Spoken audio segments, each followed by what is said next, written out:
అందరికీ praise lord Jesus. నా పేరు ప్రమోద్ పాల్. యేసుక్రీస్తు సాక్షులు అనే ఈ ప్రోగ్రాంకి మరొకసారి మీకు ఆహ్వానం తెలుపుతున్నాను. ఈరోజు మన మధ్యలో ఉన్నారు సిస్టర్ బాల తిరుపతమ్మ గారు. ఆమె కులదైవం వెంకటేశ్వర స్వామిని కొలుస్తూ దీపారాధన చేస్తూ మరి 24 గంటలు ఆ దీపం ఆరిపోకుండా తనే దగ్గరుండి ఆ దీపాన్ని వెలిగిస్తూ ఉన్న తాను, అలాగే మరొక కులదైవమైన సుబ్బారాయుడు స్వామిని కూడా ఆవిడ కొలుస్తూ పుట్టలో పాలు పోస్తూ పుట్ట చుట్టూ ప్రదక్షిణాలు చేస్తూ ప్రతి ఆదివారము ఎంతో భక్తి శ్రద్ధలతో నిష్టగా పూజిస్తూ వచ్చేది. అలాగే అయ్యప్ప స్వామిని కూడా ఎంతో భక్తిగా పూజిస్తూ రోజుకి 4 సార్లు స్నానం చేస్తూ ఉపవాసంతో తాను అయ్యప్ప స్వామి పూజ చేసి పూజ అంత అయ్యేంత వరకు తను ఏమి ఆహారం తీసుకోకుండా ఎంతో భక్తిగా పూజ చేస్తూ మరి తిరుపతికి వెళ్ళి తిరుపతి 7 కొండలు ఎక్కి అక్కడ 5 గుళ్ళు మొక్కి మరి తలనీలాలు అర్పించి మొక్కు తీర్చుకొని ఎంతో భక్తి శ్రద్ధలతో మరి విగ్రహారాధన చేస్తూ హిందూ దేవుళ్లను ఎంతో భక్తితో కొలుస్తున్న మన బాల తిరుపతమ్మ గారు మరి యేసుక్రీస్తు ప్రభువుని ఎలా తెలుసుకున్నారు, యేసుక్రీస్తు ప్రభువుని తన సొంత రక్షకుడుగా ఎలా అంగీకరించారు, తాను ఇంత భక్తిలో విగ్రహారాధన చేస్తున్న బాల తిరుపతమ్మ గారు మరి విగ్రహారాధన విడిచిపెట్టి యేసుక్రీస్తులోకి ఇంత బలముగా వచ్చి ఇంతకాలం యేసుక్రీస్తులోనే మరి విశ్వాసంతో నిలబడడానికి గల కారణాలేంటి, అలాగే తన జీవితంలో జరిగిన కార్యాలేంటి, యేసుక్రీస్తు ప్రభు తనని ఎలాగా దర్శించాడు, తను ఎలా యేసుక్రీస్తు ప్రభుని కల్లారా చూసిందో నమ్మిందో తన నోటితోనే మనము తన గొప్ప అద్భుత సాక్ష్యాన్ని తెలుసుకొని ఆత్మీయంగా బలపడి ఎంతో మందిని ఆత్మీయంగా బలపరిచి మనం యేసుక్రీస్తు నామాన్ని మహిమపరుద్దాం. రండి. Praise lord sister. Praise lord. నా పేరు తిరుపతమ్మ. ఫస్ట్ మేము హిందువులం, కానీ మా అమ్మ మంచిగా పూజలు చేసేది. అమ్మ ఊరని, మా దేవుడు దొంగ గురప్పుడని, మా పేర్లు కూడా అన్నీ అయ్యే. నేను మంచిగా పూజలు చేసేది మా అమ్మమ్మటి మేము చేసేటోళ్ళం. కానీ మా పెళ్ళైనానికి మళ్ళీ నేను 7 కొండల స్వామి మా ఇంటి దేవుడు, సుబ్బరాయుడు స్వామి, అట్నే మళ్ళీ అయ్యప్ప స్వామి అందరిని బాగా కొలిసేదాన్ని. నేను మస్తు పూజలు చేసేదాన్ని. మరి నాకు ఏం గొప్ప కార్యాలు ఎవరు చూడలేదు, సాయం చేయలేదు. 7 కొండల స్వామిని మేము పెళ్ళిళ్ళు కొడుకులు పెళ్ళిళ్ళు అయితే కొమ్మని తీసుకొచ్చి ఇంట్లో పెట్టి మళ్ళీ దీపారాధన చేసి అది దీపం కొండ ఎక్కకుండా మళ్ళా రోజు తలంబ్రాలు పడేదాకా పూజించేవాళ్ళం, దీపం కొండ ఎక్కకుండా అట్లా చేసేదాన్ని నేను. కానీ దేవుడు మాకేమి మేలు చేయలే.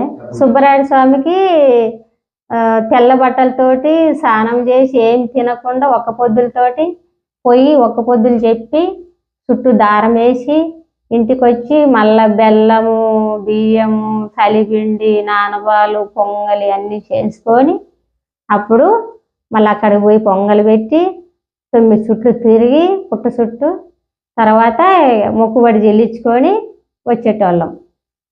అయ్యప్ప స్వామిని మధ్యలో నా కొడుకు నమ్మిన తర్వాత నేను ఇంకా తల్లిని కదా, ఇంకా నేను కూడా మంచిగా పూజలు చేయాలి కదా. అట్లా నేను పని చేసి వచ్చితే ఇక ఇంట్లో లోపలికి కూడా పోను అన్నమాట. పోకుండా బయటనే స్నానం చేసుకొని పోయేదాన్ని. బయటికి పోయి బయటనే స్నానం చేసుకొని పోయేదాన్ని. అంటే ఇంట్లో దీపారాధన ఉంటుంది కదా, అట్లా బాగా భక్తితో నేను మంచిగా బయటనే స్నానం చేసుకొని ఇంట్లో పోయేదాన్ని. అట్లా ఒక 40 రోజులు చేసిన. 4 రోజుకు 4 సార్లు స్నానం చేసి పూజలు చేసేదాన్ని. అట్లా నాకు నా కొడుకు కొండకు పోయి వచ్చిన తర్వాత మళ్ళీ షిరిడి అని పోయిండు. షిరిడి పోయి వచ్చిన తర్వాత విగ్రహాలు తీసుకొచ్చిండు, సాయిబాబా విగ్రహాలు తెచ్చి పెట్టిన తర్వాత సాయంత్రం పూట తాళగా స్నానం చేసుకొని ఉన్నా నేను. ఇంకా ఏమో ఎట్టుంటుందో ఏమో లమ్మని స్నానం చేసి విగ్రహాలు పెట్టి దేవరమూల పెట్టి పూజ చేసి తర్వాత ఇక అన్నం వేసుకొచ్చి నా కొడుకు ఇచ్చిన, నేను వేసుకొచ్చుకున్నా. ఇంకా నా పెద్ద కొడుకు పైన ఉన్నాడు, ఆ పైకి పోయినా. ఫోన్ వచ్చి ఉన్నది మా అన్న కొడుకుది. ఆ ఫోన్ తీసుకొని పైకి పోయినా. పైకి పోయిన తర్వాత ఆ ఫోను వాళ్ళు తింట లేచి వచ్చి నా చేతిలో ఫోన్ తీసుకున్నాడు. తీసుకోగానే ఆయన చూసి బాగా ఆవిలింపులు వచ్చినాయి నాకు. ఆవిలింపులు వచ్చి ఇక దెబ్బ కిందికి వచ్చేసిన. వచ్చేసి ఇక మా ఇంటి దగ్గర ఇట లోపల ఈ రూమ్లో 2 మంచాలు ఉన్నాయన్నమాట. కొంచెమే ఉండే స్థలము. ఆ స్థలం కాడ ఇటు నిలబడుకొని ఉన్నా. ఇక ఎట్టెట్నా అయిపోతుంది నాకు పూజ చేసిన తర్వాత. ఇక ఎట్టెట్నా అయిపోతుంటే ఏంది రమేష్ నాకు ఇట్టుంది, నాకేంది బాగాలేదు, ఆవులింపులు బాగా వస్తున్నాయి అని అన్న. అంటే తింటే ఆయన కూర్చొని ఉన్నాడు అంతే. ఇంకా ఆ తర్వాత మంచం మీద పడేసి మళ్ళీ కింద పడ్డా. ఇంకా గుర్తులేదు నాకు, గుర్తులేదు. బాగా పెద్ద పెద్ద కేకలు, ఇట్లా ఏదో దేవుడు వచ్చినట్టు ఇట్లా పెద్దగా అరుపులు, ఒక లైన్ మొత్తం వినొచ్చింది అనమాట. అయితే ఎప్పుడు ఏం కాలేదు కదా, ఇంత ఇదేంది ఏమైంది అని వాళ్ళు అమ్మ దేవుడు అని అదని ఇదని పసుపు నీళ్ళు చల్లడం అవన్నీ జరుగుతున్నాయి. ఇంకా నేనేం చేసిన, బాగా భక్తి అన్నమాట, బాగా పూజలు చేసేదాన్ని నేను. ఈ దేవరమూల పోయి ఒకరోజు దీపారాధన చేసి ఇది అయిపోయిన తర్వాత దేవరమూల దీపారాధన చేసి కడ్డీలు వెలిగించి పెట్టబోయాలకనే కొట్టేసింది, వెనక్కి లాగేసింది. పోయి ఇట్లా గోడ కొట్టుకొని మళ్ళీ ముందుకు పోయి పట్టుకోపోతే పట్టుకొని ఇస్తలేదు. అంత భయంకరంగా వచ్చింది. కానీ నేను లెక్క చేయలే, పట్టుకుంటుండా పోతుండ ముందుకు. బాగా పూజలు చేసేదాన్ని అన్నమాట. కానీ ఇంకా అది కూడా కొన్ని దినాలు చూసిన, బరాయించిన, బాగా పడిపోయేదాన్ని. నిలబడి ఏదైనా దేవుడి మాటలు మాట్లాడితేనే పడిపోయేదాన్ని. అట్ట నీకేం కళ్ళు తిరిగేది, మైకం వచ్చినట్లు అటేం ఉండేది కాదు.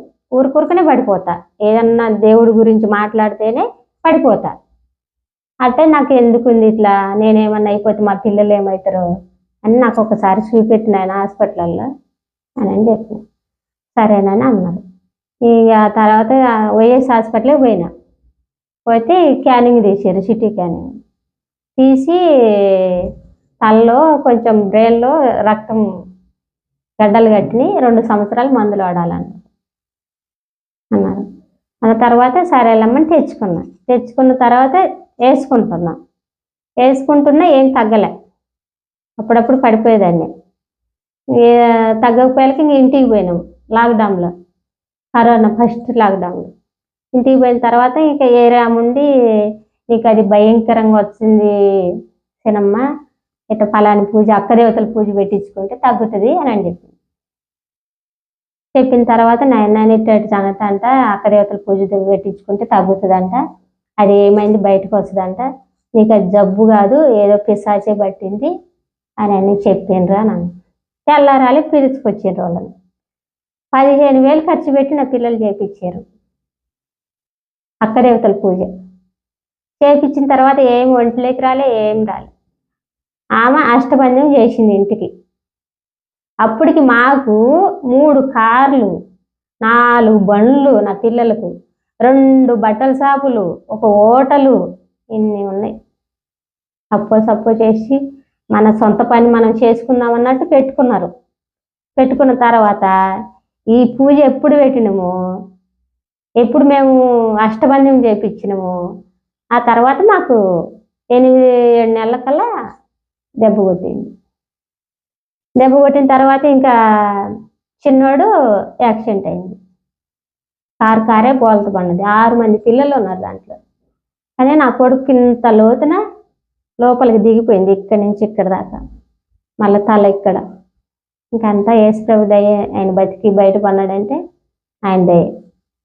ఆ తర్వాత ఇంకా యాక్సిడెంట్ అయినానికి 6 మంది పిల్లలు సేవంగానే ఉన్నారు. ఒక పిల్లగాడు మటుకు కోమలు లేకపోయిండు. ఆ పిల్లగాడు కూడా ఒక వారం రోజుల్లో మంచిగా అయిండు. నా కొడుకు అయితే ఈ గోడ కూడా కొంచెం ఇది జారింది, పెద్ద పెద్ద దెబ్బలు. ఇక అట్లుండగా ఇక పూజ పెట్టిన తర్వాత కూడా కనపస్తూనే ఉంది నాకు, ఇంకా 1 సంవత్సరం పాటు ఇంకా అట్లా ఉండి వచ్చేసినాం మళ్ళీ హైదరాబాదు. 1 సంవత్సరం ఇంటికాడ ఉన్నా. వచ్చిన తర్వాత ఎందుకు మాకు ఇన్ని సమస్యలు వస్తుండయి అన్నట్టు ఇదైనా నేను. దేవుడు ఉంటే ఎందుకు ఇట్లా మమ్మల్ని చేస్తున్నాడు, అన్ని మంచిగానే చేస్తున్నాం కదా, దేవుడు పూజలు మంచిగా చేస్తున్నాం. అయ్యప్ప స్వామి కొండకు 2 సార్లు పోయిన కొడుకు, ఇట్లా ఎందుకు జరుగుతుంది అని చెప్పి బాధపడేదాన్ని. బాధపడిన తర్వాత ఒక రోజు ఏం చేసింది, ఏ రామ కాడికి కొంచెం ఏదైనా పని ఉంటే చెప్పమని పోయిన ఊరు నుంచి వచ్చిన తర్వాత చెప్తే, అత్త నువ్వేం బాగా ఏడ్చేదాన్ని అనమాట. ఇంతకుముందు అన్ని బాధలు చెప్పుకొని బాగా ఏడ్చేదాన్ని పిల్లల గురించి. నువ్వేమి ఏడ్చొద్దు, యేసు ప్రభువుని నమ్ముకో, గుడి పో, మందిరానికి పో, ఆదివారం రేపు శుక్రవారం పో అన్నది ఆమె. శుక్రవారం పో, నీ బాధలన్నీ తీసేస్తాడు ఆయన నమ్ము అని అన్నది. సరేలే అనుకున్నా. నా ఇంటికి వచ్చి నాయన నేను ఇట్టయితే బతకలేనురా, ఏమో యేసు ప్రభు కూడా నాకు 2-3 సార్లు కనపొచ్చిండు, గొర్రె పిల్లని తీసుకొని ఒకసారి కనపొచ్చిండు. అంటే నేను పోక తల్లికే అయినా, చర్చికి పోక తల్లికే గొర్రె పిల్లని ఎత్తుకొని పోయినట్టు కనపొచ్చిండు. మళ్ళీ నాకు బాగలేక కడుపు నొప్పి అన్నప్పుడు ఒకసారి కనపొచ్చిండు. కానీ అంత తీసుకోలే నేను, నమ్మలే నేను. నమ్మక తర్వాత ఇక వచ్చి నా కొడుకును, నాయన నేను రేపు శుక్రవారం నుంచి చర్చికి పోతారా, ఇంకా ఆయనే మనకు బాగా చేయాలా, మన దేవుళ్ళ గురించి ఏం కాదని అని చెప్పేసి. సరే అమ్మ నీ ఇష్టం. ఇట్లా పడిపోతుంటుంది నేను ఊరుకూరుక, మందులు తిన్నా, అన్నీ అయిపోయినాయి, పూజలు పెట్టినానికి చాలా ఇది అయిపోయినాం మనము అని చెప్పి అన్నా. సరేనన్నాడు నా చిన్న కొడుకు. సరేనన్నప్పటికీ ఇక ఆయన శుక్రవారం తలకు స్నానం చేసుకొని పోయినా. నేను పోయిన తర్వాత నాకు అంతకుముందు కడుపు నొప్పి బాగా వచ్చేదన్నమాట. వచ్చిన తర్వాత 2-3 దిక్కుల క్యానింగ్ తీపించింది.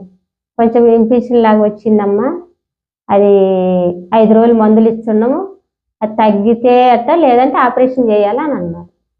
అన్న తర్వాత ఇక ఊరికి పోయి ఆపరేషన్ చేయించుకొని ఇక్కడ వచ్చిన తర్వాత ఒక 2-3 సంవత్సరాలు నాకు మంట కూడా తగ్గలే, నొప్పి ఉండేది. ఎందుకు ఇట్టుంది అని బాధపడేదాన్ని అనమాట.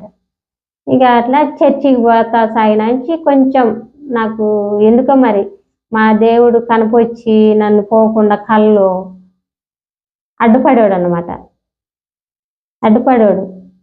అడ్డుపడుతుంటే నేనేం చేసిన, ఇంకిద్దరు ముందు పోతా ఉన్నారు. ఇక్కడ పటాలు ఉండయి, నువ్వు నచ్చే కొంగు పట్టుకున్నాడు అనమాట పోవద్దని. కొంగు పట్టుకుంటే, అయ్యా ఎందుకు నా కొంగు పట్టుకుంటూ వాళ్ళ అమ్మటి నేను పోతానని బాగా పచ్చగా పైరు ఉందన్నమాట. ఆ పైరులో నుంచి ఇద్దరు పోతా ఉంటూ వాళ్ళ అమ్మటి నేను పోవాలని ఈ పటాల సాయి కూడా చూడకుండా వెళ్ళిపోయినా. అట్లా నాకు కొన్ని మళ్ళీ కళ్ళ ఒక ఆడామ వచ్చి, యవనస్తురాలు వచ్చి, ఆంటీ మా ఇంటికి రా, బొట్టు రేపు మా ఇంట్లో తాగుతుంది, పూజ ఉంది అని చెప్పి అంటే నాకు బెటర్ కదా, భర్త లేడు కదా, ఇంకా అట్లా అని మా డోరుకు బొట్టు పెట్టి చెప్పిపోయింది, రేపు రా మా ఇంటికి అని. కానీ ఇంకా నేను అవి కూడా ఏం పట్టించుకోలే. చాలా అడ్డుపన్నారు మా దేవుళ్ళు, కానీ నేనేం పట్టించుకోలే. ఇక ఏడున్నాడు మా దేవుడు, ఏడున్నాడు ఉంటే మాకు ఇన్ని నష్టాలు జరగవు కదా నాయనా అని చెప్పి కొంచెం బాధపడుతున్నా. ఆ సమయంలో నేను చర్చికి పోసాగి ఇప్పుడు 1 సంవత్సరం అయింది. పోయిన తర్వాత నాకు దేవుడు 4 వారాలు పోయినా. 4 వారాల తర్వాత ఏం కాలే. 4వ వారము ప్రార్థన చేస్తున్నారు. ఏమని, మరి ఏళ్ళ ప్రకారం సైతాన్లతో బాధపడే వాళ్ళు లేచి నిలబడి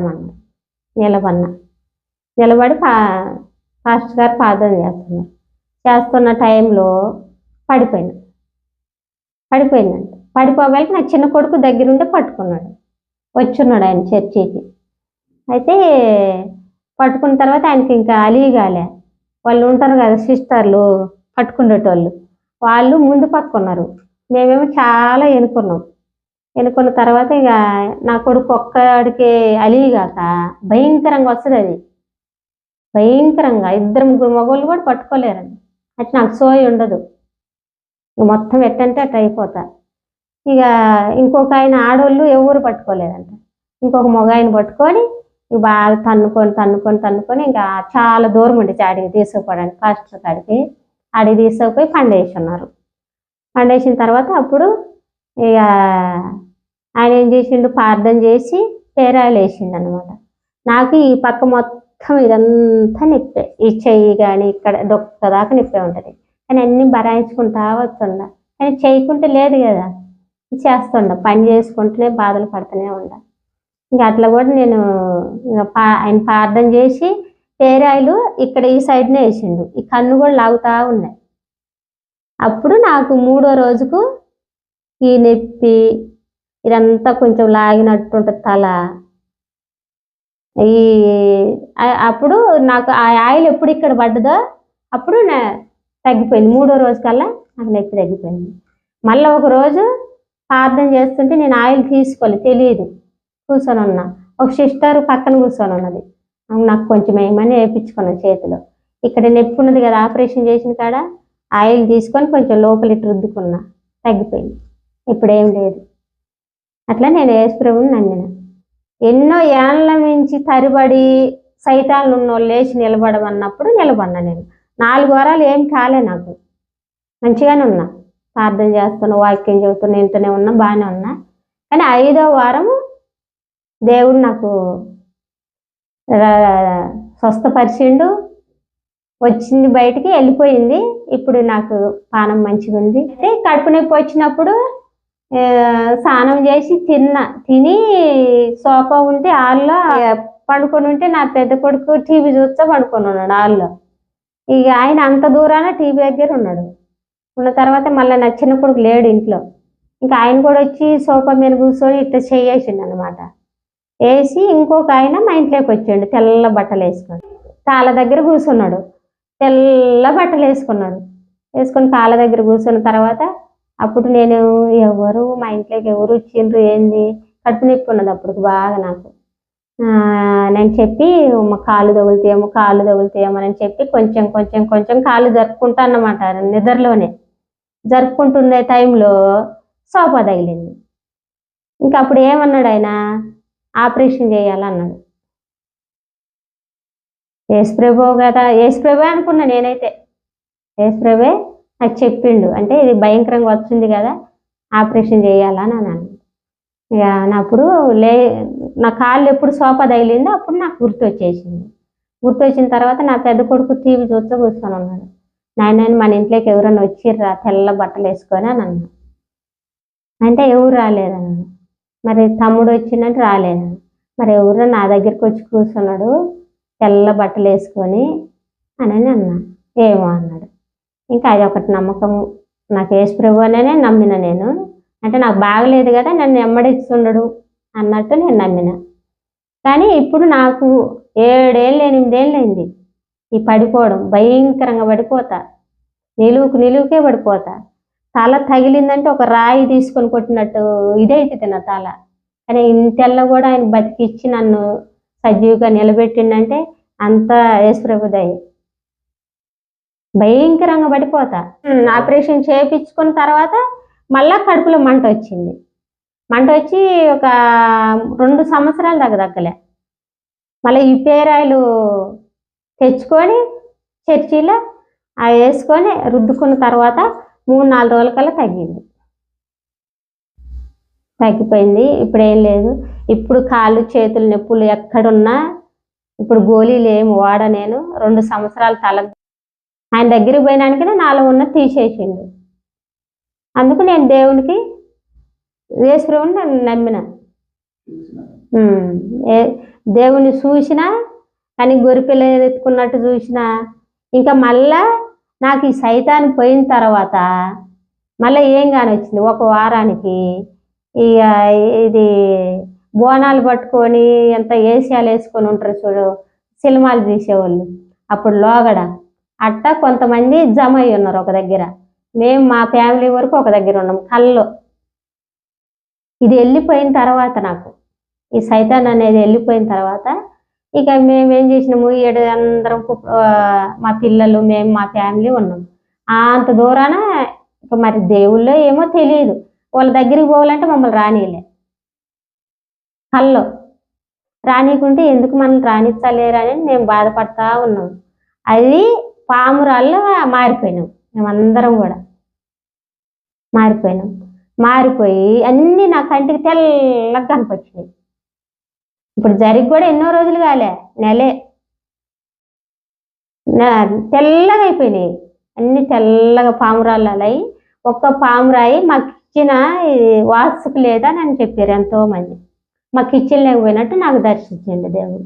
నా కుటుంబం మొత్తం దేవుడి కాడికి నడచాలని నా కోరిక. చాలా వందనాలు సిస్టర్, చక్కని సాక్ష్యాన్ని మాతో పంచుకున్నారు. వందనాలు. ఓకే, మిమ్మల్ని కొన్ని ప్రశ్నలు అడుగుతాను సిస్టర్. ఇప్పుడు మీరు ఇంత భక్తి చేసేవారు కదా, ఏడుకొండల స్వామి మీ కుల దైవము, సుబ్బరాయుడు స్వామి అంతే నాగదేవత కదా, అది మీరు పుట్టలో పాలు పోసేవారు, ప్రదక్షిణ చేసేవారు, అలాగే దీపం మారిపోకుండా చూసుకునేవారు మన ఏడుకొండల స్వామి వెంకటేశ్వర స్వామికి, అలాగే అయ్యప్ప స్వామికి పూజ చేసేవారు, 4 సార్లు స్నానం చేస్తూ ఉపవాసం ఉంటూ చాలా నిష్టగా పూజలు చేసేవారు, 7 కొండలు తిరిగారు, 7 కొండలు ఎక్కి తలనీలాలు ఇచ్చుకొని, అలాగే మరి మొక్కులు తీర్చుకొని, ఇంత భక్తి చేసిన మీరు మరి యేసు ప్రభులోకి మీరు యేసు ప్రభుని కళ్ళారా చూసి వచ్చాను అని చెప్తున్నారు. అలాగే ఆయన మీకు స్వస్థత ఇచ్చాడు అని చెప్తున్నారు. సో కడుపు నొప్పి నుండి స్వస్థత ఇచ్చాడు అని చెప్తున్నారు. సో మీ తెలిసిన వాళ్ళు కానీ ఇంకా ఇతరులు ఎవరన్నా నువ్వు యేసు ప్రభులోకి డబ్బులు తీసుకుని వచ్చావు అని ఎవరన్నా అన్నారు? ఎందుకంటే ఈ మధ్య ఇప్పుడు కొత్తగా క్రైస్తవత్వంలోకి ఏమంటున్నారంటే క్రైస్తవులు డబ్బులు ఇచ్చి మతం మారుస్తారు, హిందువులు డబ్బులు తీసుకొని మతం మారుతారంటారు. సో మరి మీకు ఎవరైనా డబ్బులు ఇచ్చారా? ఎవ్వరేం చెప్పలే, ఎవ్వరేమి ఇలే నాకు. నేనే కావాలనుకున్నా. ఇంకా ఆయన తప్పనిచ్చి నాకు ఎవరు సాయం చేసేవాళ్ళు లేరు, నన్ను ఓదార్చేవాళ్ళు లేరు. తండ్రి అయినా తల్లి అయినా ఆయనే కావాలనుకున్నా పోయినామని కళ్ళారు చూసినా. కానీ కొన్ని నిజాలు నాకు ఆయన చెప్పిండు, నాకు చూసినా కాబట్టి పచ్చిగా కానొస్తున్నాడు కాబట్టి నాకు స్వస్థత దొరికింది కాబట్టి పోతుండ. కానీ నా బిడ్డలు కూడా ఆయన కాడికి నడవాలని నా కోరిక. ఇప్పుడు మీకు సిస్టర్ మీరేం చదువుకోలేదు కదా? ఏం చదువు. సో చదువుకోలేదు, మీరు పెద్ద డబ్బున్నోళ్ళ? ఏం లేదు. సో డబ్బున్నోళ్ళు కూడా కాదు.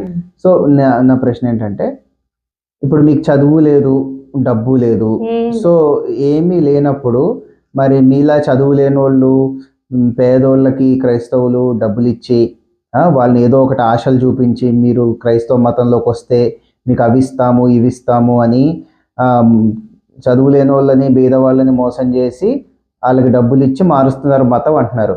సో మీరేమన్నారు? నాకు ఎవ్వరు డబ్బులు ఇవ్వలేదు అంటున్నారు. మరి డబ్బులు ఇవ్వలేకపోతే మరి ఇంకేమన్నా ఆశలు పెట్టారా? నెల ఏమన్నా ఇస్తామన్నారా?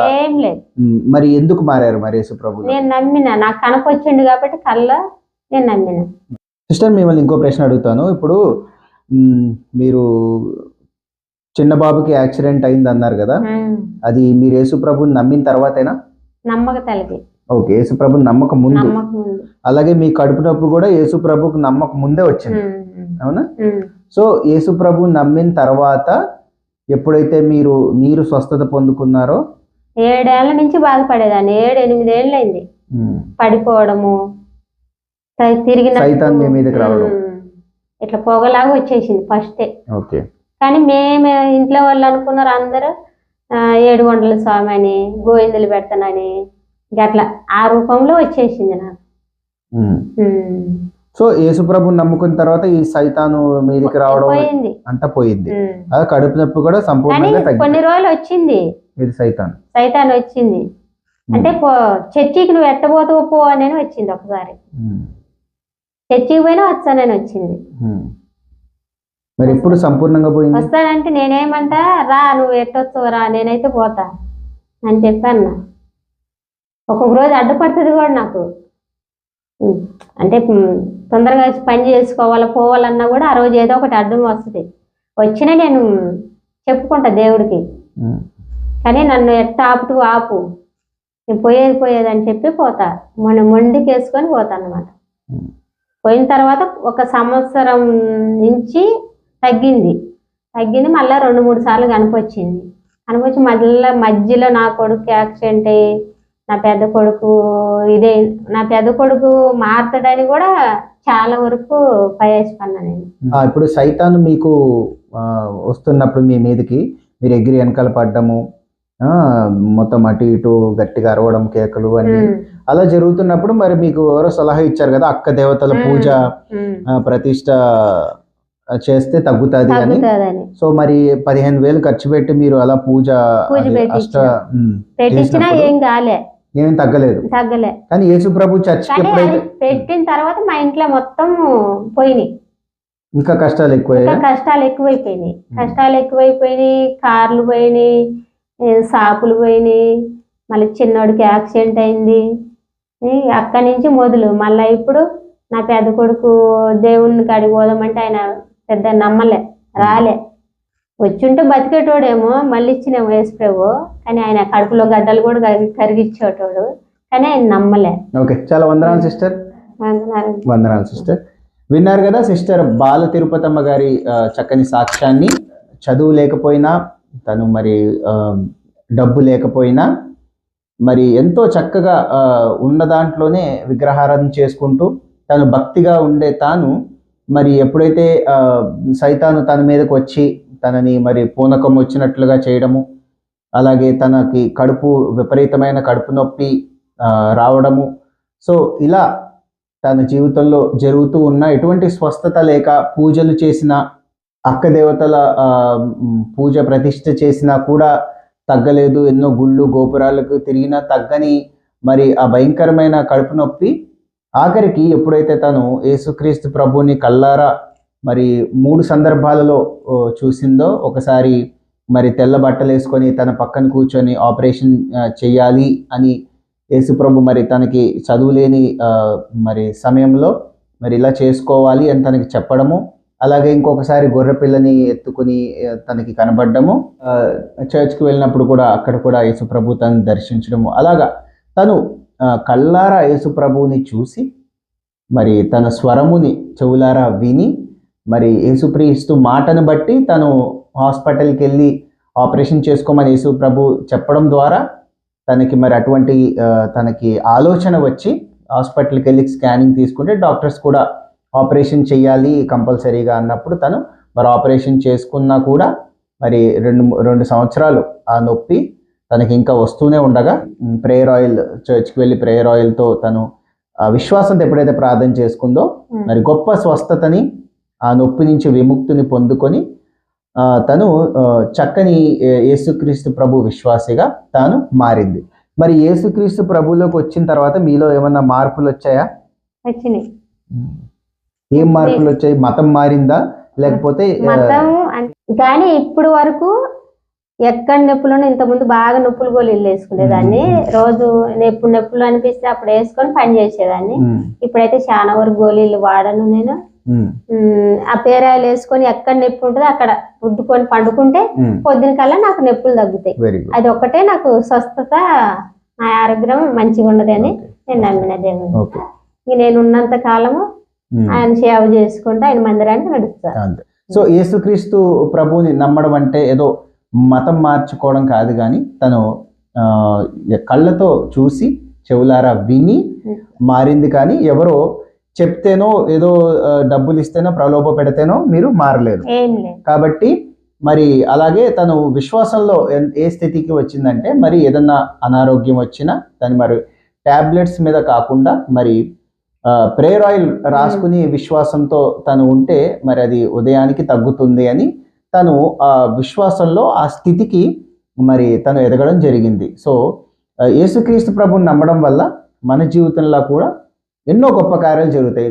సో ఎటువంటి చదువు లేని సిస్టర్కి దేవుడు మరి దర్శనంలో కనిపించి నీకు ఆపరేషన్ పడుతుంది అని ఎలా అయితే చెప్పి తనని మరి తన జీవితంలో నడిపించారో, మరి అలాగే మన జీవితాల్లో కూడా ఆత్మీయంగా చదువులేని వారగా ఉన్న మన జీవితాల్లో కూడా దేవుడు మరి మనకు కూడా దర్శనంలో కనబడి ఆత్మీయంగా మరి దేవుని చిత్తమేంటో, దేవుని పిలుపేంటో, దేవుని ప్రణాళిక ఏంటో మన జీవితంలో తెలుసుకోవాలి అంటే మనము కూడా ప్రార్థనలో అలాగే వాక్యంలో ఎదుగుతూ ఎల్లప్పుడూ దేవుని యొద్ద కనిపెడుతూ ఉంటే తప్పకుండా దేవుడు కూడా యథార్థముగా ఆయనను వెతుకు వారికి ఆయన తప్పక కనబడేవాడు. కాబట్టి మనము కూడా విశ్వాసంతో ఉండి సిస్టర్ జీవితంలో దేవుడు చేసిన మరి స్వస్థతలు మన జీవితంలో కూడా జరగాలి అంటే మనం కూడా యేసుక్రీస్తు ప్రభుయందు విశ్వాసం ఉంచి మరి ఆయన భక్తిలో ఆయన విశ్వాసంలో మనం ఎదిగినట్లయితే మనము కూడా గొప్ప కార్యాలను మన కళ్ళారా చూస్తాం.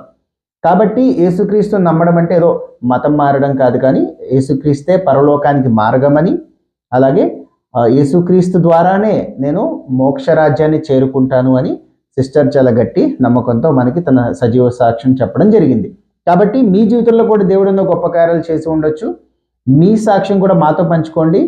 మీ సాక్ష్యాన్ని మీ హృదయంలోనే ఉంచుకుని మౌనంగా ఉండాలని దేవుడు మీకు సాక్ష్యం ఇవ్వలేదు. కాబట్టి మాకు కాల్ చేయండి, మీ సాక్ష్యాన్ని మాతో పంచుకోండి.